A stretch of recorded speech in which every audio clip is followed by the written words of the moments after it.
Hello there, I am Richie Stormtrooper. Welcome to my channel. This is my little space on the web dedicated to sharing with you all the knowledge that I have gained over the years about making costumes, in particular Star Wars costumes, and in this series of videos we are looking at the Stormtrooper costume from the original Star Wars trilogy. This video is intended for anybody who is just starting out, looking around, shopping around, looking for a first Stormtrooper armour or Stormtrooper costume. Before we do start, if you find this video interesting, please do like and subscribe. I would love to have you on board, and I will be back more with, as I say, tutorials on how to build your own Stormtrooper, more info on good Stormtrooper costumes, wearable, accurate Stormtrooper costumes, so I'd love to have your subscription.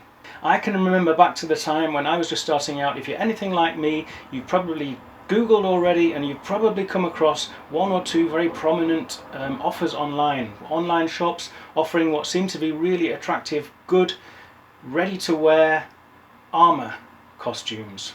Back then I got very close to spending a lot of money, and in my particular circumstances I have to say that would have been a big mistake. In general, this hobby is not cheap. I am not going to be making any recommendations for costumes on a really low budget. Back then when I started out, I knew one thing for certain, and that was there was absolutely no way I could make my own costume. I had absolutely no DIY skills, no tools, and no experience of making costumes, so I was looking for something ready to wear. If you haven't already bought something, my advice would be take a deep breath, wait a while, do some research, follow my upcoming tutorials. I found it an extremely rewarding experience and really not that difficult. If I can do it, anybody can do it. And I will be making positive recommendations for kits and for ready-made armour in another video, but that's a topic for another video. I'm looking now at the offers that I found online that were not right for me, and we're looking at, probably if you're googling a Stormtrooper costume, these are going to pop up very early, going to be at the top of the Google search list, and they look great on the surface of things. I'm very happy that I took the time to speak to other people with more experience, do some research, and decided against buying from these online stores. It may turn out to be the right choice for you, but I'm going to go through in some detail why I eventually didn't pull the trigger and what for me is wrong with each costume that's hit on offer from these particular websites. Also, stay tuned to the end of the video, because I will be giving you probably the most important tip when it comes to looking for your own Stormtrooper costume. In this video I am not just going to tell you what not to do or what to avoid or what I would advise against, but rather I will also be giving you one very good, positive, universal tip when it comes to finding the right suit of Stormtrooper armour for you. So stay tuned for that. For the rest of the video I'm going to switch to my PC so we can have a look at these online stores, so let's dive straight into that. Okay then, so we're going to start here with Shepperton Design Studios. You will find this under originalstormtrooper.com.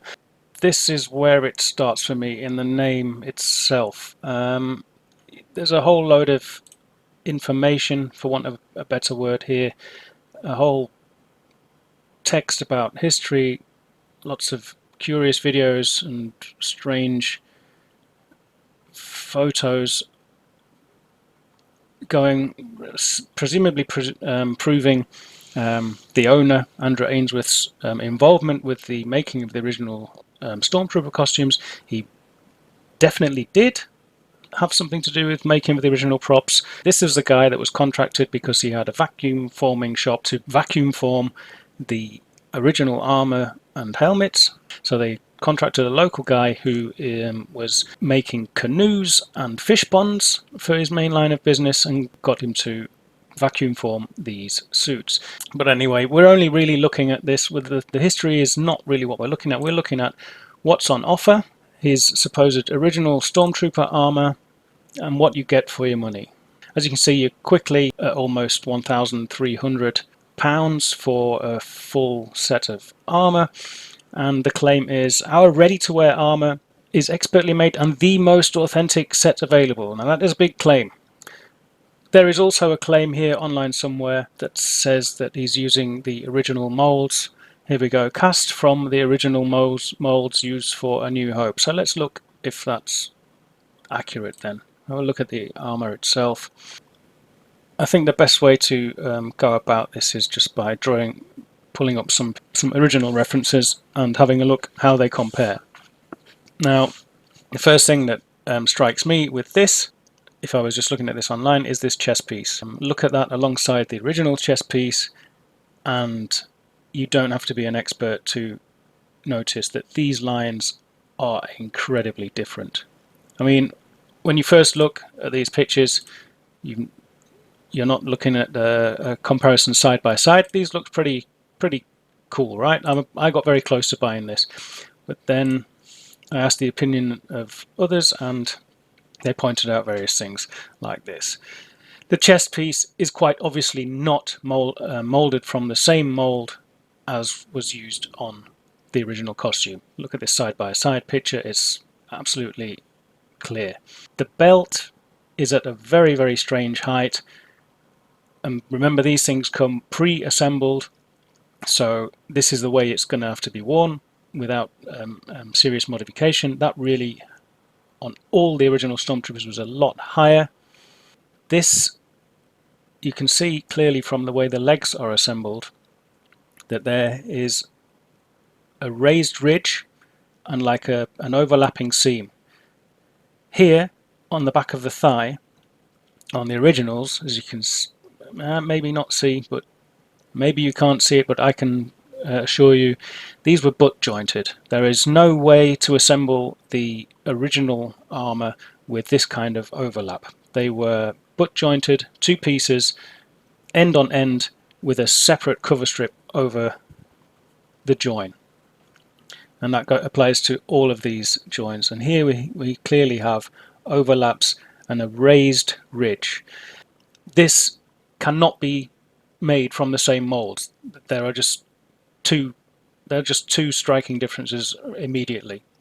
I also know, because I have direct experience of this, that these pieces are a lot smaller in size.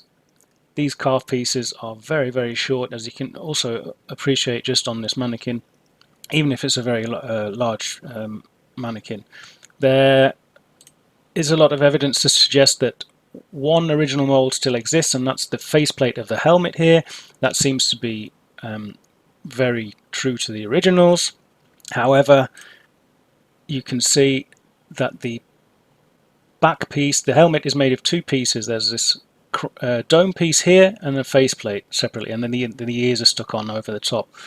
It's mismatched. It's also misassembled. I've seen a lot of these helmets, and you can see the way the brow lines up. It's really strangely aligned. It's very evident that these are not made from the original molds. Knowing about the history of replica costumes of armor, I can tell you that there are some very strong signs that this has some other origins. I'm not going to accuse anybody of recasting here, but the best way to achieve this armor would be to cast from a TE Trooper Expert kit. There are some very clear signs that it shares a lot of detail. These leg details here in the arches of in the backs of the knee, they are very reminiscent of TE lineage armor. These overlapped seams, the size of that seam, this on an accurate suit of armor, that should be a cover strip 20 millimeters, around 20 millimeters in width, and that is a whacking great. That's at least twice as much. That's very inaccurate. The assembly itself is wrong. Certainly if you were assembling something that was genuinely made from the original molds, your only option would be to butt joint something and put a cover strip on it. These overlapping seams do not exist on the original molds. This, I can categorically say, was not made with the original molds. What's happening with the chest is an absolute mystery. That is a really strange shape. What you do notice straight away though is that there's a lot of black showing between the shoulder blades and the chest. The original chest was a lot wider, a lot more butch and masculine looking. This is really, for me, this is really not an option. Also, details here, it's very well formed, it's good quality, the plastics are good quality, it's robust and suitable for wearing. I'm not so sure I would recommend the type of strapping that it features. I certainly know that people who have bought this armour and wanted to use it for joining the 501st Legion have had to carry out a lot of modifications, mainly to the strapping inside, because it just really, it's inaccurate and it doesn't hold up to the rigors of trooping. The plastic itself is fine. In general, I just urge you to pull up screen grabs of the original movie when looking at any potential purchase and compare side by side, and ask yourself, does that really look like the original? Is that claim that this is from the original molds right? We're also going to have a look here on YouTube at, we see the strapping inside. Here's the guy getting dressed, and you can see here he's got like a braces or suspenders in the USA system. There's a strap going over his shoulder that connects to the abdomen and holds that all up. Now that is very problematic. On the originals, I'll bring up a picture, the chest and the abdomen and the back were joined together so that the kidney piece here joined flush with the upper back part, and there was no overlap. This system has no way of connecting the chest to the abdomen or the kidney plate to the back. It means the top can flap around, and it also means it can overlap, giving you a completely incorrect look. Yeah, obviously to solve the problem of the flapping around, there's a strap between the chest and the back, which you will see, and is incorrect, simply incorrect. There's no reason for it on the originals. Look at that chest. That really is not a Stormtrooper chest, I'm sorry. Also, this is another problem. I've seen this undersuit. This, look how baggy the undersuit is. This was a skin tight, like a body stocking basically, on the originals. I've had one of these in my hands. It's terrible. It's a terrible, terrible option. So, a lot of problems with the Shepperton Design Studios Stormtrooper, then the supposed original, and for that amount of money you can do a lot better. Right, then we're going to have another look at another online store. This one is based in London. This is Jedi Robe, JediRobe.com, Star Wars shop, and they offer also a ready-to-wear Stormtrooper costume armor complete package. I got very close to buying this. Again, as you can see, for the whole thing, you're over £1,000, nearly $1,400, €1,300, whatever your currency. So, you know, it's not going to be cheap. Let's have a look at what you get here. I think the images speak for themselves. I recognize a lot of these parts. These are the shoulder bells. They're very flat, no real shape to them. Compare them to the originals.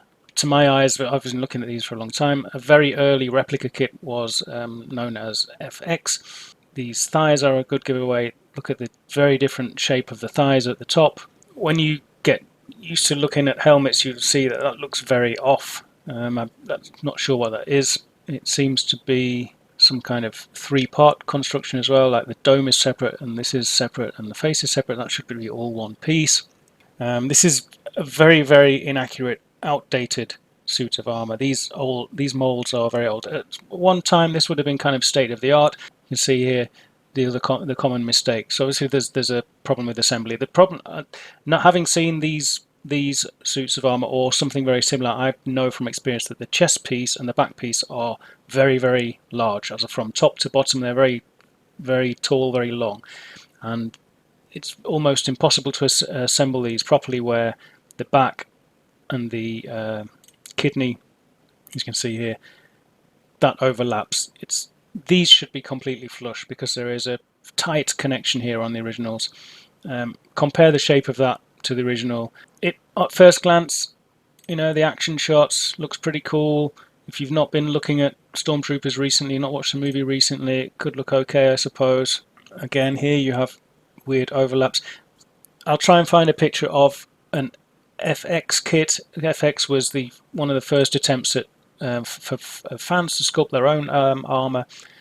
This is where these pieces come from. Look at those biceps, they're huge, and there's a huge gap there.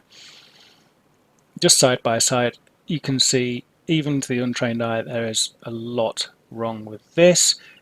Let's have a look at YouTube again. I think I've found Jedi Robe. I think this came from Jedi Robe. Yeah, the video matches here. You can see that's quite clearly an FX. That's not even permanently glued. So explain, the thighs are permanently glued at the back and permanently glued at the front for an accurate version. This seems to be velcroed, so you can take it all apart. It might be practical, but it really does not look the same.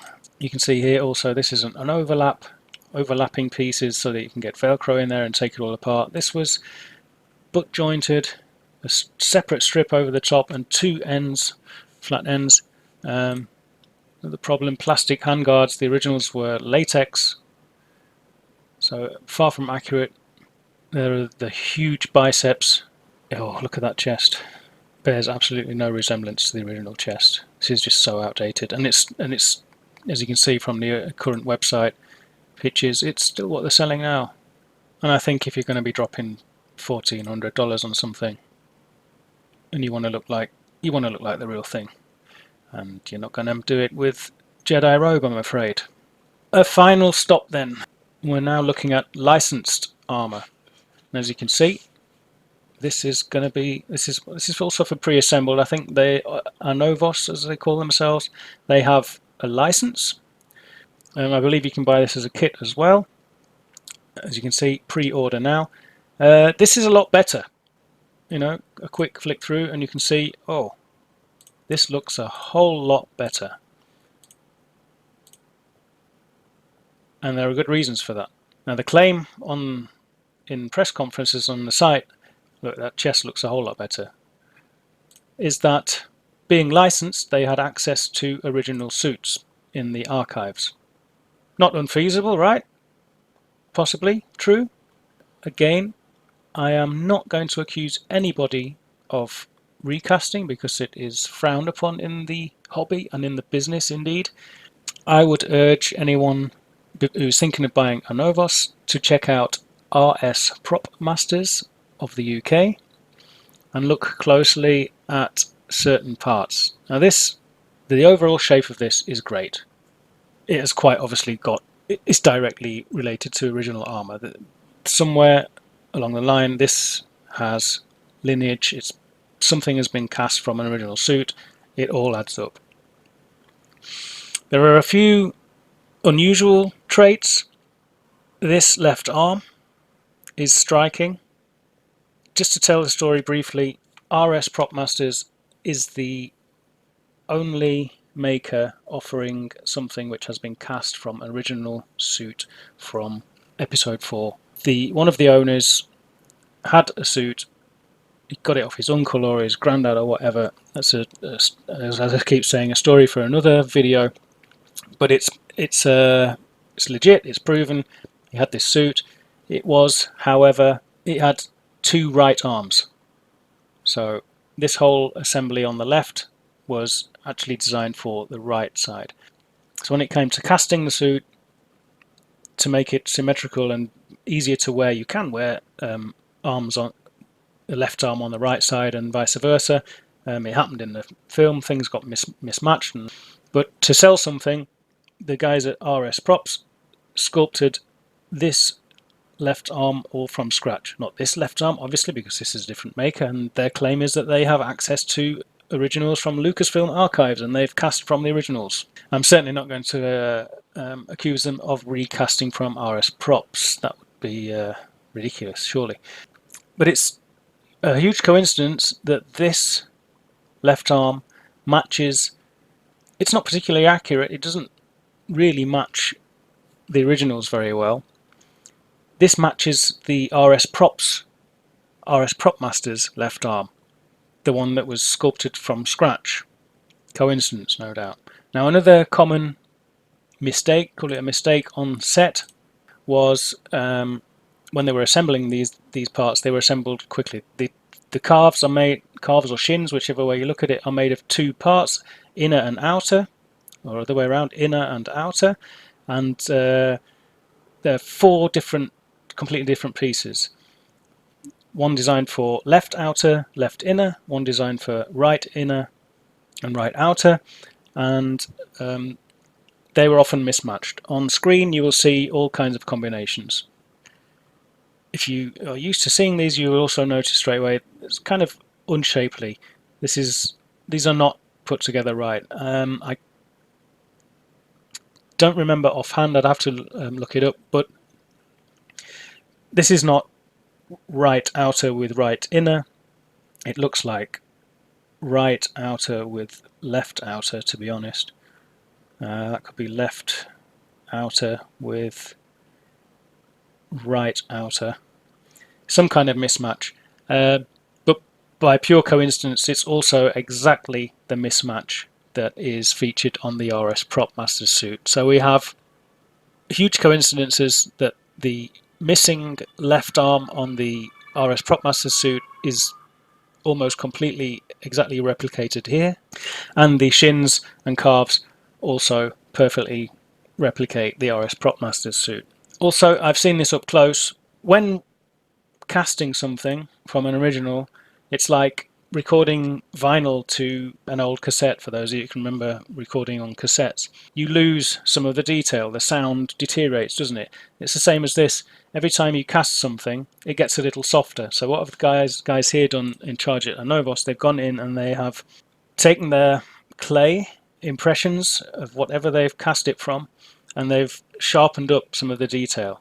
So these little things like this pit hole here, these little holes on the arms, and these ridges are more and more defined, more clearly defined. All I can say, having seen it up close, especially on the helmet, they've gone far too far. It's a decent option to the untrained eye, it looks great, but it's not the real thing. It is ruined. They've taken it too far. The originals weren't that detailed. So there we have it. 3 prominent online options that you're going to probably come across very quickly that I had seen. A Novos wasn't around when I was first looking at my first suit. That's a new addition. But the other two, Shepperton Design Studios and Jedi Robe in London, were definitely around and are still selling the same suits. And they weren't right for me for the reasons that I've stated. I went another route. In another video I will be telling you exactly what I do recommend positively, 2 makers I do recommend. I'm sure you can guess one of them already. For now, I will leave you with one last important tip. Whatever you do, first of all, don't just take my word for it. If you're looking to build or buy a Stormtrooper costume, check out this place. whitearmour.net, First Imperial Stormtrooper Detachment. This is the forum affiliated with the 501st Legion and dedicated to Stormtrooper costumes. Even if you do not plan to join the 501st Legion, as I did not when I first started out, there is a public forum. You can join this forum and it has a huge amount of information. There is even a recommended suppliers list.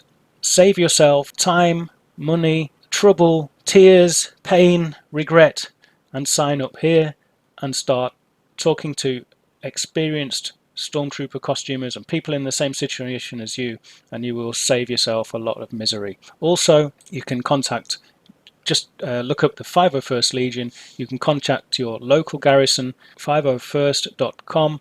There will be a listing somewhere on here about your local garrisons. There will be very important costume reference library. Pull up the original Stormtrooper. Here is a breakdown of what it should look like, what you need to join the 501st Legion, and even if you don't want to join the 501st Legion, this is a great overview of what your suit should look like, what your costume should look like. I'm a member of the 501st Legion. Nobody insists that you join. I found with the local garrisons and the First Imperial Stormtrooper Detachment Forum, people were happy to help, people who wanted to dress up as Stormtroopers in or out of the 501st Legion.